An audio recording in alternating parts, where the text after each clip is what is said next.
नमस्ते मित्रांनो, मैदान रिपोर्टरमध्ये आपल्या सगळ्यांचं स्वागत आहे.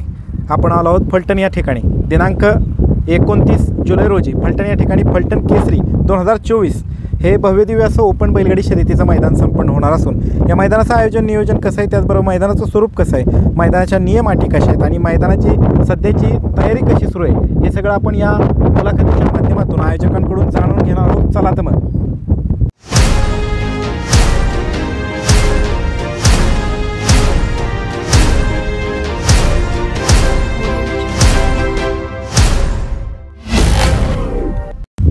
दादा नमस्ते. नमस्ते. आपलं नाव? राजेंद्रभाऊ पाटोळे. काय सांगाल मैदानाच्या संदर्भामध्ये? मैदान किती तारखेला आहे आणि कुठं होणार आहे मैदान? मी फलटण केसरी 2024 आयोजक राजेंद्र पाटोळे. सर्व बैलगाडी मालकांना नम्र आव्हान करतो की 29 जुलैला आपलं मैदान घेण्यात आलेलं आहे आणि कागदोपत्री जी पूर्तता करायची होती ती सर्व परवानग्या माझ्या हातात आहेत आणि सर्व आमची तयारी झालेली आहे. मैदानाची स्थिती कशी आहे आता? मैदानाचं काय अपडेट आहे? मैदानाची तयारी सुरू आहे का? पाऊस पूर्णपणे उघडलेला आहे आणि अतिशय सुस्थितीमध्ये मैदान आहे. कुणालाही बैल मालकांना किंवा बैलांना कुठल्याही प्रकारचा त्रास होणार नाही अशाची आम्ही हमी घेतलेली. बरं. त्याचबरोबर दादा आता मैदानातलं बक्षिसाचं स्वरूप प्रथम ते शेवटपर्यंत सगळं सांगा. प्रथम बक्षीस आहे 1,51,000 रुपये. दुसरं बक्षीस आहे 1,25,000 रुपये. तिसरं बक्षीस आहे 1,00,000 रुपये. चौथं बक्षीस आहे 75,000 रुपये. पाचवं बक्षीस आहे 55,000 रुपये. सहावं बक्षीस आहे 41,000. सातवं बक्षीस आहे 25,000. आठवं बक्षीस आहे 15,000. बरं. आता ऑनलाईन नोंदणी सुरू आहे का? हो, ऑनलाईन नोंदणीचं बऱ्यापैकी झालेली आहे. कसा प्रतिसाद मिळतोय ऑनलाईन? अतिशय सुंदर, अतिशय चांगला. काय आव्हान कराल ह्या मुलाखतीच्या? आव्हान मी सर्व महाराष्ट्रभरच्या बैल मालकांना विनंती करतोय की आपण सर्वांनी येऊन या कार्यक्रमाची मोठ्या प्रमाणात शोभा वाढवावी. दादा आता आपण पाहतोय मोठ्या संख्येने महाराष्ट्रामध्ये पावसाची हजेरी आहे. बऱ्याच ठिकाणी पाऊस चालू आहे. तर आता सध्या मैदानाची पावसाची परिस्थिती काय? नाही, आपल्याकडे ऊन पडलेलं आहे. इकडे फलटण या परिसरामध्ये पूर्णपणे पाऊस बिलकुलच नाही आहे. ऊन पडलेलं आहे आणि अतिशय सुस्थितीमध्ये मैदान आहे. शर्यती पार पडतील. मी आव्हान करेन की ज्यांच्या कोणाच्या नोंदणी रजिस्ट्रेशन करणे बाकी असेल त्यांनी कृपया लवकरात लवकर करून घ्यावे. चालते. धन्यवाद दादा. मित्रांनो, आपल्या समवेत आहेत अखिल भारतीय बैलगाडी संघटना फलटण तालुक्याचे पदाधिकारी सोनवलकर साहेब. दादा नमस्ते. नमस्ते. काय सांगाल मैदानाच्या संदर्भामध्ये? मोठ्या संख्येने बैल चालक मालकांचे फोन येत आहेत, आयोजक असतील किंवा पदाधिकाऱ्यांना. आत्ता सध्या मैदानाची स्थिती काय? आत्ता सध्या ड्राय वातावरण आहे. आज मी तिला गाड्या पळवायच्या म्हटलं तरी काही अडचण नाही. आणि आता मैदानाची तयारी कुठपर्यंत आलेली आहे? आता फायनल झालं आहे. थोडंसं फिनिशिंग ब्लेड मारलं की विषय नाही काय. बरं. आता दादा आपण वळूयात मैदानाच्या नियम अटींकडं. हे संपूर्ण मैदान अखिल भारतीय बैलगाडी संघटनेने घालून दिलेल्या नियम अटीनुसार होणार आहे का? 100%.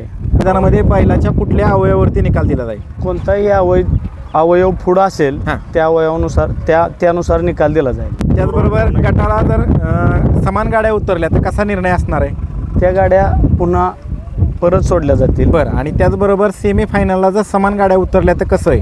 त्या दोन बैल मालकांच्या संगनमताने काय ठरेल ते, नाही तर परत ते सुद्धा गाड्या परत सोडून त्याच्यातून एक गाडी घेतली जाईल. बरं. त्याचबरोबर दादा आता ह्या मैदानामध्ये गटविजेती गाडीच्या चालकाने बैलाच्या शिफ्टीचा चावा घेतला, ही बाब तुमच्या निदर्शनास आली अथवा कोणी ऑब्जेक्शन घेतलं तर ती गाडी बाद केली जाईल का? 100% बाद केली जाईल. ऑब्जेक्शन घेण्यासाठी किती गटाचा कालावधी असेल? 2 गट पळेपर्यंत त्यांनी ऑब्जेक्शन घ्यायला त्यांना वेळ राहील. त्याचबरोबर अशाच प्रकारचं कृत्य जर फायनलला करण्यात आलं तर त्या गाडीबाबत काय निर्णय असेल? भले ती गाडी 1 नंबर अथवा 2 नंबर उतरू, कोणताही क्रमांक पटकवू, ती गाडी बक्षिसास पात्र राहणार नाही. आता आपण पाहतोय की महाराष्ट्रामध्ये सर्वदूर पाऊस पडतोय, तर ऐन वेळेस मैदानामध्ये जर पाऊस आला तर कसा निर्णय असणार आहे आयोजकांचा आणि तुमचा? काय नाही, आयोजकांशी आम्ही बैलगाडा संघटना फलटण तालुका हे विचार करून त्या संदर्भात व्हॉट्सअपला प्रत्येक ग्रुपला तशा अपडेट दिल्या जातील वेळोवेळी. चालते. मित्रांनो, आपल्या समवेत आहेत ज्येष्ठ बैलगाडी मालक मदने अण्णा. दादा नमस्ते. नमस्ते. कसं आहे मैदानाची स्थिती कशी आहे आत्ता सध्या मैदानाची परिस्थिती एकदम सुंदर चांगली आहे. बरं. सुस्थितीच आहे. बरं. मैदानाला काही अडचण येणार नाही आत्ता सध्या. बरं. आणि आता आपण मैदानामध्ये एकूण किती फाट्या आहेत? एकूण 10 फाट्या आहेत त्या. बरं, आणि फाटीच्या आतातमधलं अंतर काय?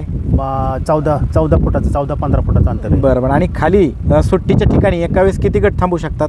5 गट थांबू शकतात. आणि निकाल रेषेच्या समोर साधारणतः किती फूट जागा आहे? किती? 1000-1500 फुटाचं फुट अंतर. ह्या मैदानाच्या आजूबाजूला धोकादायक परिस्थिती निर्माण करणारा घटक विहीर ओढा नाला काय आहे का? काही सुद्धा नाही. इथं वेळोवेळी मैदान झालेली आहे ती. बरं. आणि इथं तसं काय अडचणीचा कुठलाच भाग नाही. बरोबर. नाना, आता जाता एक प्रश्न राहिला, लॉबी टचचा निर्णय कसा असणार आहे आपला? लॉबी टचला आतून लॉबी झाली त्याला काय अडचण नाही, पण बैलांनी तास पराटलं किंवा चाक गेलं तर ती गाडी बाद केली जाईल. आता तुम्ही एक ज्येष्ठ बैलगाडी मालक संघटनेचे पदाधिकारी या नात्याने तुम्ही महाराष्ट्रातील तमाम बैलगाडी चालक मालकांना ह्या मुलाखतीच्या माध्यमातून काय आव्हान कराल? काय मैदानचा व्यवस्थित आहे आपलं, भरपूर सर्वजणांनी येऊन ह्याचा लाभ घ्यावा. भरपूर संघटनेत भरपूर समाजातमध्ये बैलगाड्यांनी सभासदांनी यावं. चालते, धन्यवाद. मित्रांनो, आपल्या समवेत आहेत अखिल भारतीय बैलगाडी संघटना फलटण तालुक्याचे उपाध्यक्ष बापू लोखंडे. दादा नमस्ते. नमस्कार. काय सांगाल मैदानाच्या संदर्भामध्ये? मैदान हे अखिल भारतीय बैलगाडी संघटनेच्या नियमानुसारच होणार आहे. बरं. आता ऑनलाईन नोंद चालू आहे. बऱ्यापैकी नोंद झालेली आहे. नोंदीच्या संदर्भात काय आव्हान कराल? नोंदीच्या म्हणजे जास्तीत जास्त जेवढ्या लवकरात लवकर नोंद करता येईल तेवढ्या गाडा मालकांनी नोंद करून घ्यावी. बरं. आणि लॉट लाईव्हच्या माध्यमातून पाडले जातील काय? हां, लॉट हे लाईव्हच्याच माध्यमातून पाडले जाते. तुम्ही एक संघटनेचे पदाधिकारी या नात्यानं काय आव्हान कराल? जेवढ्या लवकर नोंद होईल तेवढ्या लवकर आम्ही लॉट पाडू आणि लवकरात लवकर मैदान कसं चालू होईल त्याच्याकडे लक्ष देऊ. बरं, चालते, धन्यवाद दादा. दादा नमस्ते. नमस्ते. आपलं नाव दादा? विजय बापूराव गोलव. काय सांगाल मैदानाच्या संदर्भामध्ये? मैदान चांगलं आहे, इथं काय अडचण नाही. आता ऊन पडलेलं आहे फलटणमध्ये. बरं. आणि कार्यक्रम होऊ शकतो. बरं. आणि राहिला विषय लोकांनी बी आम्हाला प्रतिसाद द्यावावं. बरं. सगळ्यांनी हॉटेलवाल्या लोकांनी बी आम्हाला पश्चिम बाजूला तिकडं एका साईडला त्यांनी हॉटेल टाकावं, गाडं वगैरे टाकावं आणि आम्हाला बी त्यांनी प्रतिसाद द्यावा, चांगला व्यवस्थित पार पाडावं हीच आमची अपेक्षा. त्याचबरोबर मैदानात बॅरिकेड किती टक्के असणार? 80%. बरं. ज्या दिवशी मैदान संपूर्ण होणार आहे त्या दिवशी पशुवैद्यकीय अधिकारी इथं उपलब्ध आहेत. आणि ॲम्ब्युलन्सची व्यवस्था करण्यात आहे.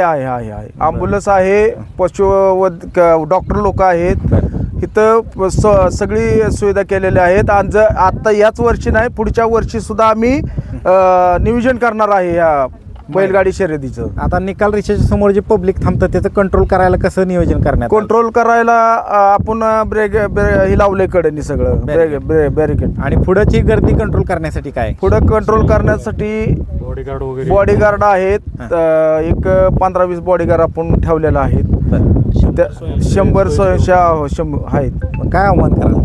काय नाही, आता ह्या कार्यक्रम सगळ्यांनी आम्हाला सहकार्य करावं, आम्हाला प्रतिसाद द्यावावं आणि जेवढं होईल एवढं लोकांनी बैलगाडी शर्यतीत सहभागी व्हावं आणि त्यांनी ह्या मैदान इतकं भरगच्च भरावं की आमची अपेक्षा आहे की ह्या मैदान असं गाजलं पाहिजे.